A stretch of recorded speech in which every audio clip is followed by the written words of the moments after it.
Mr. Marby had always been a kind-hearted man. All his life he was generous to all people, especially to his granddaughter Judy.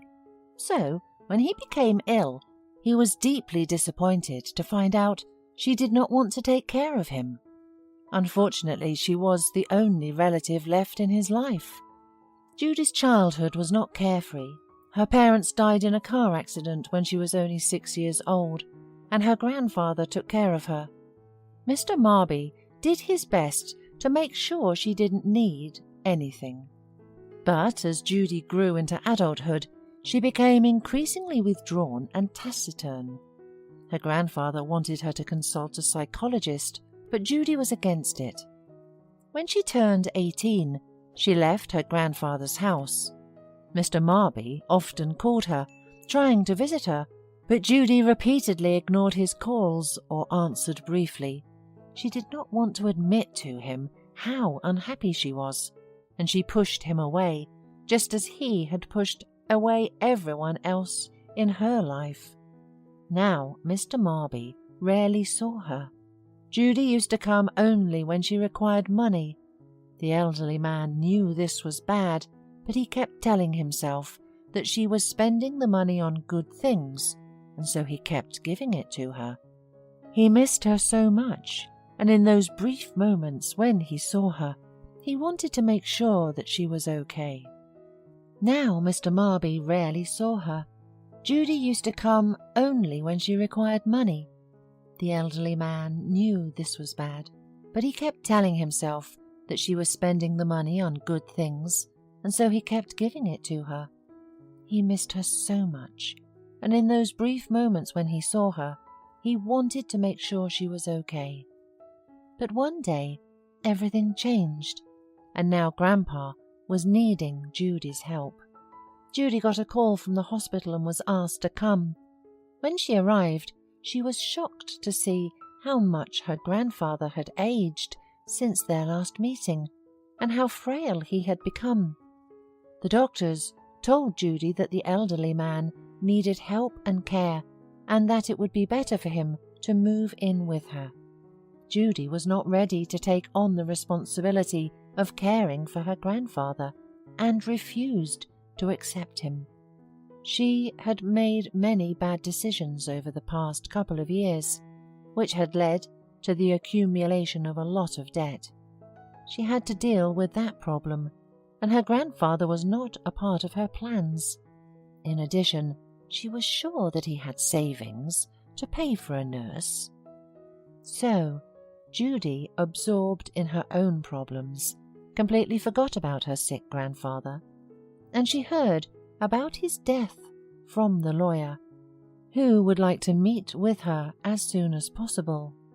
Of course the girl was shocked and sad for a while, but then she remembered that her grandfather had no more relatives, and hoped that he had left all his money to her.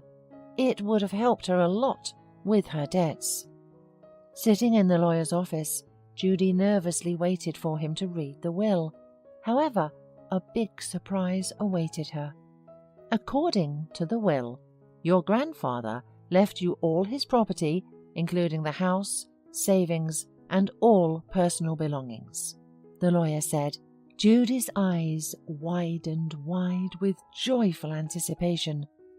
However, the lawyer continued, there is one catch. Your grandfather specified in his will that you must live in his house for 1 year and take care of it as if it were your own. If you fail to do this, the entire estate will be donated to charity. I understand that this may be difficult for you to fulfill this requirement, but your grandfather was a wise man, and he thought it would be the best way for you to learn some lessons. He wanted you to understand the value of caring for others and to appreciate the home he built and loved for so many years. Also, Mr. Marby asked me to give this letter to you. Judy expected the letter to be full of kind words and love she was used to hearing from her grandfather, but when she opened it, she had to gasp for air with resentment and anger.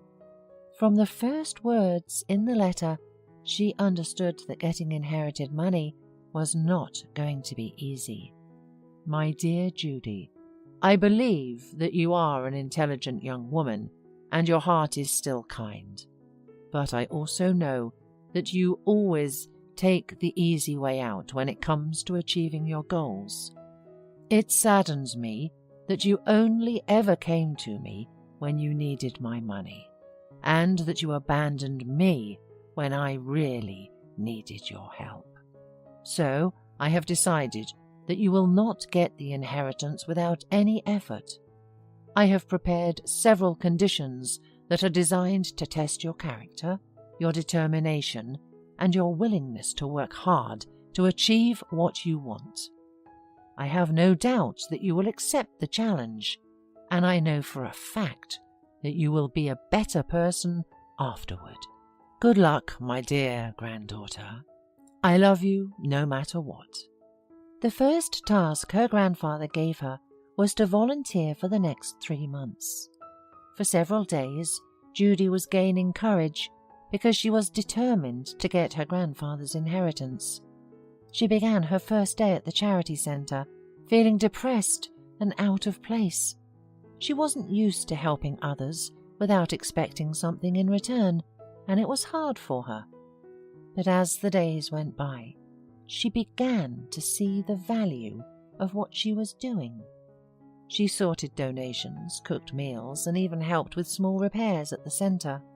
She saw the joy on the faces of the people she helped, and little by little, Judy began to understand the true meaning of unselfishness. She made new friends there and learned a lot about the hardships that many people face. It was a valuable experience, as she had never imagined it would be. Judy became more patient and understanding and began to see the world differently. She realized that her grandfather had always been right. The key to happiness was not accumulating wealth, but helping others. She was grateful for that experience and knew it would stay with her for the rest of her life. The next task her grandfather set her was to find a job. But she could only look for work in companies approved by her grandfather. He knew that these companies would be good for her personal growth. Judy was not used to being told where she could or could not work, but she was determined to get her inheritance. She spent hours researching the companies on the list and began submitting resumes. Along the way, she encountered many rejections, but she didn't give up and eventually got a job with one of the companies on the list. The job was difficult for her at first, but the girl quickly established herself as a hard-working and valuable member of the team. As the weeks were passing, Judy's confidence was growing. She made friends, she gained motivation, and she was finally able to gradually get out of debt. Meanwhile, she moved into her grandfather's house and began to take care of it as if it were her own. The house reminded her about her childhood and how well her grandfather had treated her all her life, and she was very ashamed of her terrible behavior, and she was sorry that it was too late to change anything because her grandfather was gone. And so a year passed. Judy sat in a lawyer's office and reflected on the past year. She realized that her grandfather's tasks had changed her life for the better. Suddenly the woman, immersed in her thoughts, noticed that someone approached her. When she looked up, it was as if she saw a ghost. She went pale and jumped up from her chair. In front of her was her grandfather. "I'm so sorry I had to lie to you, my dear," he said, "but I'm so proud of you. You are so good." Judy was speechless, tears streaming down her face.